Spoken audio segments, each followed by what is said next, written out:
Hello friends, welcome back to my channel. तो बढ़ते हैं इस सीरीज के 5th एपिसोड की तरफ। एपिसोड के स्टार्ट में हमें दिखाया गया कि जिलियान वहीं बैठे बैठे सो गया था और जब सुनैन्सी उठकर उसे ऐसे सोते हुए देखती है तो उसके फेस के साथ खेलने लगी। वो भी उठते हुए पूछने लगा कि तुम क्या कर रही थी। एक तो तुम्हारी बच्चों वाली हरकतें खत्म नहीं होती, इसलिए तो मुझे हर वक्त अलर्ट रहना पड़ता है। बातों ही बातों में सुनैन्सी उसे पता लगाना चाहती थी कि आखिर वो कौन है जो मुझे मारना चाहता है, लेकिन जिलियान शायद उसे नहीं बताना चाहता। बात बदलते हुए कहने लगा कि तुमने मुझसे गद्दारी की, जो एंटीडोट तुमने अपने पास रखा हुआ था वो फेक है। क्या तुम मुझे बेवकूफ बनाना चाहती हो। सुनैन्सी भी खुद को बचाने के लिए बहाना लगाते हुए कहने लगी कि अच्छा वो वाला तो फेक था, तुम्हें क्या लगता है कि मैं रियल वाला हमेशा अपने साथ लेकर फिरूंगी। इस पर जिलियान बोला कि अगर तुम मेरे हाथों मरना नहीं चाहती तो फौरन से लाश ढूंढकर यहाँ से वापस चली जाओ, वरना मैं तुम्हारी कोई गारंटी नहीं दे सकता। फिर सुनैन्सी किसी फ्रेश डेड बॉडी को ढूंढने के लिए निकल पड़ती है और जिलियान उसे अकेले जाने नहीं देता, बिकॉज वो जानता था कि उसकी जान को खतरा है। रास्ते में जाते हुए इनको पता चला कि इस मोहल्ले में किसी लड़की की डेथ हो गई है, पर जिलियान ने कहा कि किसी के घर ऐसे जाना अच्छी बात नहीं, क्यों ना हम रात को कब्रिस्तान में उस मुर्दे के पास जाए और इस तरह तुम्हारा प्रोसेस भी शांति से पूरा हो जाएगा। सुनैन्सी भी उसकी बात मान गई। फिर वहाँ से जाते हुए किसी औरत की रोने की आवाजें आ रही थी, क्योंकि उसका हस्बैंड उसको बुरी तरह से मार रहा था। कोई भी उसको रोकने की हिम्मत नहीं कर पा रहा था, लेकिन सुनैन्सी काफी ब्रेव बनकर आगे जाती है और उसके हस्बैंड को ये मार कुटाई करने से रोक दिया। बताने लगी कि तुम्हें शर्म नहीं आती, तुम्हारी बीवी तुम्हारे लिए सारा दिन लगी होती है, तुम्हारी खिदमत करती है और तुम उसका सिला ऐसे दे रहे हो। जबकि वो बोला कि ये हमारा फैमिली मैटर है, तुम होती कौन हो मुझे रोकने वाली, मैं इसके साथ जैसे मर्जी सलूक करूं। सुनैन्सी पर भी हाथ उठाया, लेकिन जिलियान उसका हाथ पकड़ लेता है और अगर उसकी वाइफ बीच में ना आती तो शायद जिलियान उसको यहीं के यहीं खत्म कर देता।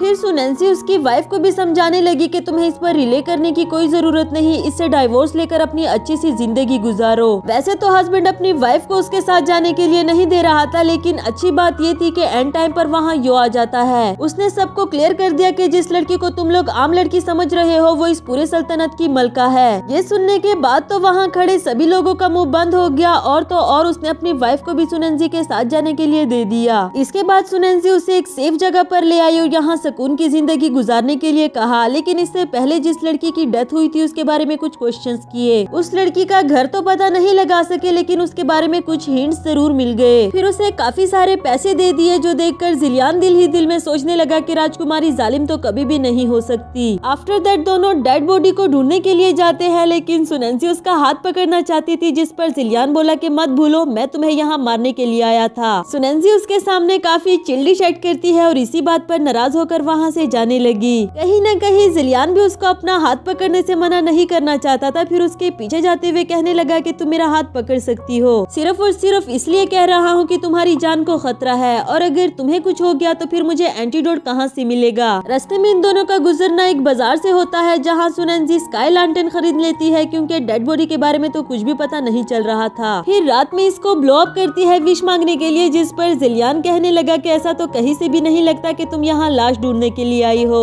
सुनैन्सी ने इस पर भी अच्छा खासा बहाना लगा दिया, जिस पर वो बोला कि तुम्हारे पास तो हर सवाल का जवाब होता है, हमेशा चपड़ चपड़ करके बोलती रहती हो। सोचने लगा कि हमेशा इसकी बचकानी हरकतों में साथ दिया ही है, तो एक बार और सही। लैंटर्न को ब्लो अप करने के बाद उसके लिए दिल ही दिल में विश भी की कि अगर तुम वो जालिम राजकुमारी नहीं हो तो आई विश कि तुम्हें तुम्हारी सारी खुशियाँ मिल जाए। जब सुनैन्सी ने उससे पूछा कि तुमने क्या विश की, तो इस पर जिलियान बोला मैंने विश की कि जल्द से जल्द मुझे तुम्हें मारने का मौका मिल जाए। वो बोली मौका तो अभी भी है तुम्हारे पास, तुम्हारे सामने ही खड़ी हूँ, अगर चाहो तो अभी भी मुझे मार सकते हो, लेकिन शर्त लगाकर कहती हूँ तुम ऐसा नहीं करोगे। जिलियान कहने लगा कि हाँ मैं तुम्हें नहीं मारना चाहता, क्योंकि मुझे वो एंटीडोट चाहिए। जिस पर वो बोली कि अब प्रिटेंड करना बस भी कर दो, मान जाओ कि तुम मुझे पसंद करते हो। ऐसा लगता नहीं कि जिलियान ज्यादा देर तक अपनी फीलिंग्स को छुपा पाएगा, जिस तरह से वो सुनैन्सी को प्रोटेक्ट कर रहा है। इसके बाद दोनों एक शराब खाने आते हैं, जहाँ सुनैन्सी उसे जबरदस्ती ले आई थी, पर ये देखने के बाद कि वहाँ की लड़कियां तो जिलियान पर चिमट ही गई, उसे काफी ज्यादा गुस्सा आया। उन लोगों को यहाँ से भगा दिया, ये कहकर कि तुम लोगों की हिम्मत कैसी हुई मेरे बॉयफ्रेंड को हाथ लगाने की। इस पर जिलियान उसे कुछ भी नहीं कहता, क्योंकि वो जानता था इसकी तो आदत है हमेशा नॉनसेंस बोलते रहना। लेकिन वहाँ जू को देखने के बाद वो सुनैन्सी का हाथ पकड़कर फौरन से वहाँ से ले जाता है, बताया कि ये जगह तुम्हारे लिए सेफ नहीं। जिस पर सुनैन्सी कह रही थी कि पहले मान जाओ कि तुम मुझसे प्यार करते हो, अगर नहीं तो फिर तुम मेरी जान क्यों बचा रहे हो। अब जिलियान भी उसे क्या ही कहता, कहने लगा कि जो मर्जी समझो, लेकिन फिलहाल चलो यहाँ से। इसी दौरान उन दोनों को वहाँ वोंग नजर आया, जो कि यहाँ जू के साथ आया था, और उसने इन दोनों को खबरदार कर दिया दिया कि यहाँ से भाग जाओ, राजकुमारी की जान खतरे में है। यानी कि वो अपने दोस्त के साथ मिलकर राजकुमारी की जान बचाना चाहता है और मास्टर के सामने उसका सिपाही होने का झूठा दावा किया। वही जू भी पहुंच आया जो कि राजकुमारी को मारना चाहता था, लेकिन वोंग ने उसे संभाल लिया और इन दोनों को वहाँ से भागने के लिए कहा। भाग जाने के बाद भी इनका सामना एक बार फिर से जू से होता है और वोंग कहने लगा कि राजकुमारी, हमने इसको पकड़ लिया जिस तरह के हमने प्लान किया था, अब आप फौरन से अपनी फौज को यहाँ पर बुला लाओ। जिलियान ने भी उसे जाने के लिए कहा और खुद वोंग के साथ मिलकर जू को संभालने लगा। उसे समझाया कि हमारा मास्टर क्राउन प्रिंस सिर्फ हमारा यूज करना चाहता है पावर लेने के लिए, और जिस दिन उसे पावर मिल गई तो हम सबकी उसकी नजर में कोई वैल्यू नहीं। यानी कि वो दोनों पहले से ही जानते थे कि राजकुमारी जालिम नहीं है, लेकिन क्राउन प्रिंस उसे फंसाना चाह रहा है। जू उसकी बातों पर यकीन नहीं करता और वोंग जिलियान को सुनेंजी के पीछे जाने के लिए कह रहा था, ये कहकर के मैं जू को संभाल लूंगा लेकिन उसकी जान खतरे में है। दूसरी तरफ सुनेंजी भागते हुए जा तो रही थी अपनी ट्रूफ को बुलाने के लिए, पर वो रास्ता खो चुकी थी और जिलियान की भी काफी ज्यादा फिक्र होती है क्योंकि वो उसे खोना नहीं चाहती। तभी उसे रास्ते में खड़ी छोटी सी बच्ची नजर आई जिसने हाथ में लालटेन पकड़ा हुआ था। बताया कि अगर तुम इस लालटेन को खरीद कर जो भी विश मांगोगी तो वो विश पूरी हो जाएगी। जिलियान भी उसे ढूंढने के लिए उसके पीछे आ रहा था। उसे भी काफी बुरे बुरे ख्यालात आते हैं कि कहीं उसे कुछ हो ही ना गया हो। सुनेंजी भी उस बच्ची की बात मानकर विश कर लेती है और उसके विश करने की ही देर थी कि जिलियान उसे ढूंढते ढूंढते यहाँ तक पहुँच आया। वो भी जिलियान को जिंदा सलामत देखकर काफी ज्यादा खुश हो गई और फौरन से भागकर उसे हक कर दिया। इस बार तो जिलियान ने भी अपना एटीट्यूड साइड पर रखकर उसे हक कर दिया। अपनी फीलिंग्स को लफ्जों में तो नहीं बता सका लेकिन उसे किस करने लगा। इस पर सुनेंजी भी समझ गई कि सिर्फ मैं ही नहीं बल्कि जिलियान भी मुझे प्यार करता है। उसने तो ये तक भी सोच लिया कि मैं हमेशा के लिए उसके पास यही रह जाऊंगी। इसके बाद सुनेंजी ने बताया कि मैंने वोंग की हेल्प करने के लिए ट्रूफ बेच दी थी क्योंकि यो भी ये बात जानता है कि मैं असली राजकुमारी नहीं, शायद मेरा यहाँ आना डेस्टिनेटेड था और वो भी सिर्फ अपने प्यार से मिलने के लिए। जिलियान ने बताया कि अभी भी तुम्हारे सर से खतरा टला नहीं, हम यहाँ से कहीं दूर चले जाएंगे और मैं वादा करता हूँ कि हमेशा तुम्हें प्रोटेक्ट करूंगा। उसका ये कहना सुनेंजी को भी काफी अच्छा लगा और इसी के साथ हमारा ये वाला एपिसोड भी खत्म हुआ।